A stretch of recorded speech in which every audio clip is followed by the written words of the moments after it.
चुनाव में रिश्वतखोरी एक ऐसा अपराध है जो हमारे लोकतंत्र की नींव को कमजोर करता है, जिसमें कोई व्यक्ति किसी उम्मीदवार के पक्ष में मत देने के लिए रिश्वत लेता है या रिश्वत देता है।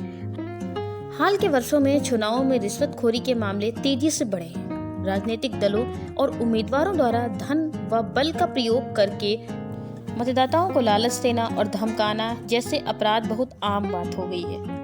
तो चलिए आज हम इसी मुद्दे पर बात करते हैं बीएनएस की धारा 170 में, जो इससे पहले आईपीसी में 170 ही थी, लेकिन अब इसमें कुछ बदलाव किए गए हैं। तो बीएनएस के सेक्शन 170 बात करती है रिश्वतखोरी के बारे में। यदि कोई व्यक्ति किसी को वोट देने या ना देने के लिए पैसे, चीजें या कोई लालच देता है, या फिर किसी को वोट दिलवाने के लिए खुद पैसे या कोई इनाम लेता है या लेने की कोशिश करता है, तो यह रिश्वतखोरी है। उस व्यक्ति ने रिश्वतखोरी का अपराध किया है।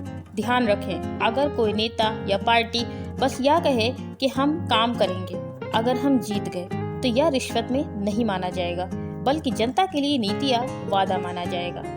चलिए इसे कुछ आसान भाषा में समझते हैं। जो व्यक्ति किसी को या जनता को रुपए, पैसे या कोई इनाम देता है, तो वह रिश्वत देने वाला कहलाता है, और जो इन चीजों को लेता है वो रिश्वत लेने वाला कहलाता है। अगर कोई व्यक्ति वोट देने के बदले कोई इनाम लेता है या फिर रिश्वत लेता है, तो वहाँ पर वो रिश्वतखोरी के अंतर्गत आता है। चलिए एक उदाहरण देख लेते हैं। अगर कोई व्यक्ति कहे कि अगर तुम मुझे वोट दोगे तो मैं तुम्हें 100 रुपए दूंगा, यह एक रिश्वत की बात है।